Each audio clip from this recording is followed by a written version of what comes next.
Partout et toujours, les criminels organisés, c'est-à-dire les sociétés criminelles, sont des prédateurs et des prédateurs opportunistes. C'est-à-dire qu'ils observent des proies, que ce soit des êtres humains, que ce soit des personnes qui ont envie de prendre de la drogue, que ce soit des gens un peu en errance. Une fois qu'ils les ont repérés, ils leur sautent dessus, si je puis dire, et à la suite de quoi ils les exploitent ou ils leur vendent des produits illicites.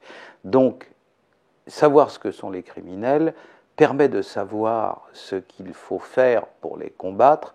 Combattre les criminels nécessite aujourd'hui, dans la société dans laquelle on vit, toujours plus d'actions préventives et de ne surtout pas se limiter à l'action répressive.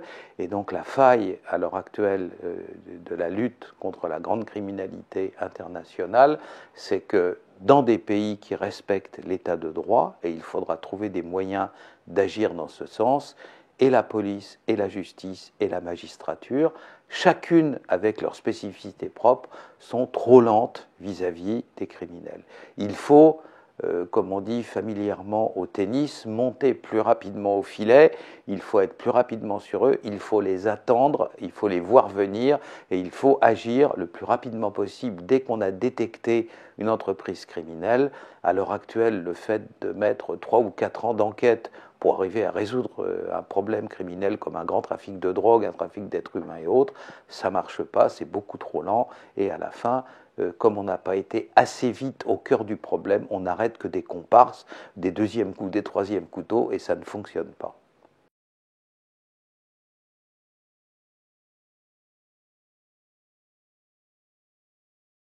Non, ces mécanismes ne sont pas suffisants et ils sont trop lents.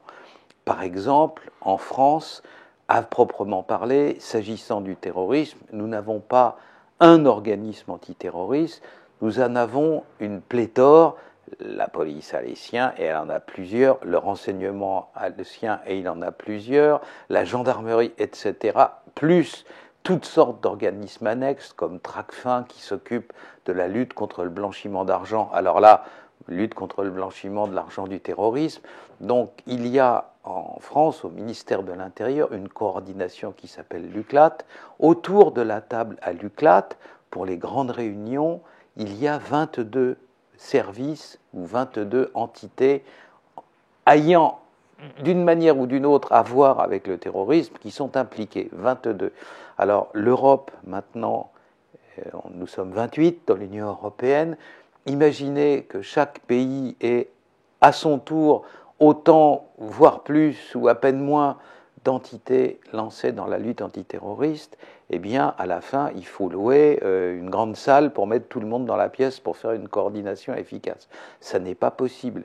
Il faut naturellement qu'il y ait une entité antiterroriste au centre de tout.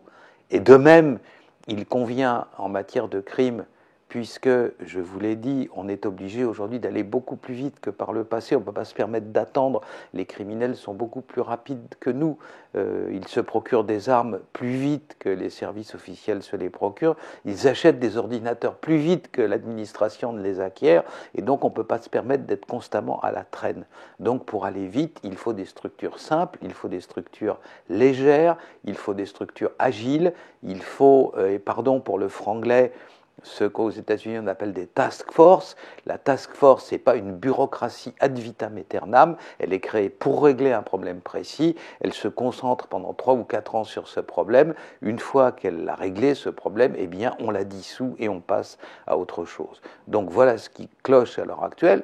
Et ce que je dis sur les insuffisances en France, ces insuffisances se répètent au niveau de toute l'Europe. Jusqu'à une date récente, les problèmes du terrorisme et de la grande criminalité transnationale n'étaient pas pris au sérieux. Alors là, il faut les prendre au sérieux, il faut sélectionner les plus compétents, les mettre dans des petites structures légères et agir à partir de ce moment-là beaucoup plus vite, mais sérieusement et professionnellement, mais beaucoup plus vite qu'on ne le faisait par le passé.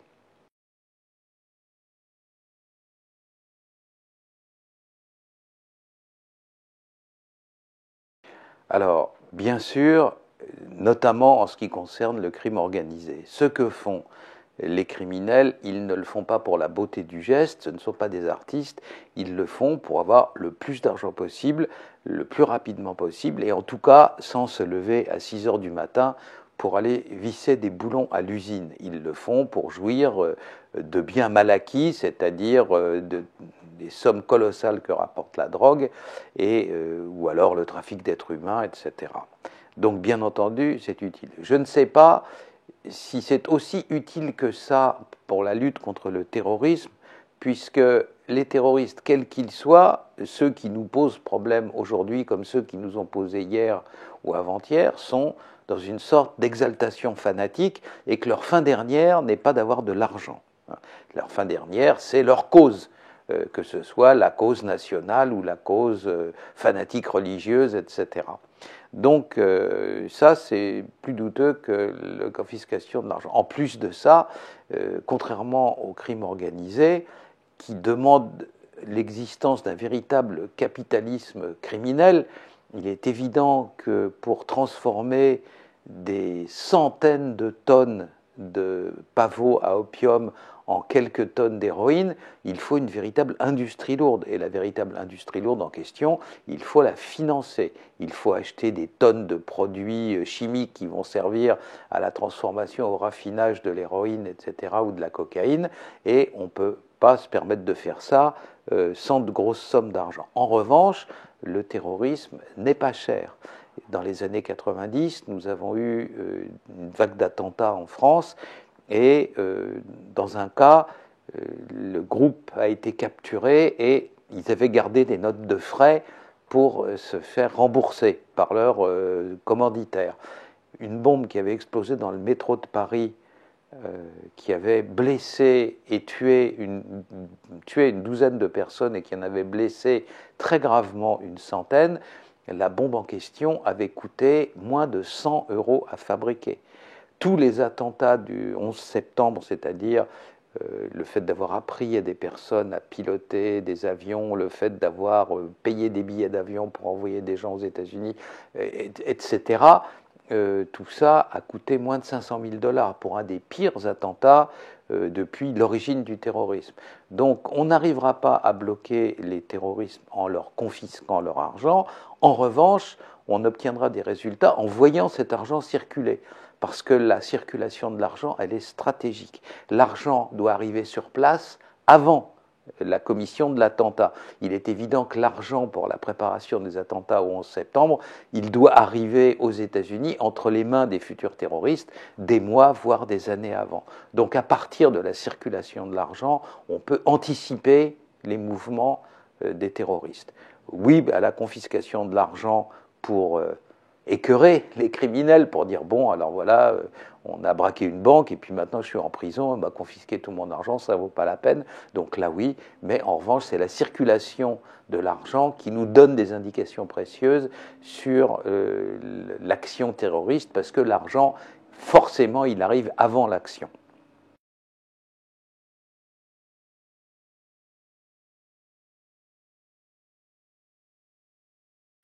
Alors, la nécessité, c'est de faire en sorte que le morcellement cesse. C'est-à-dire qu'on ne peut plus se permettre d'avoir des gens qui travaillent chacun dans leur coin et qui, en prime, souvent se font des cachotteries.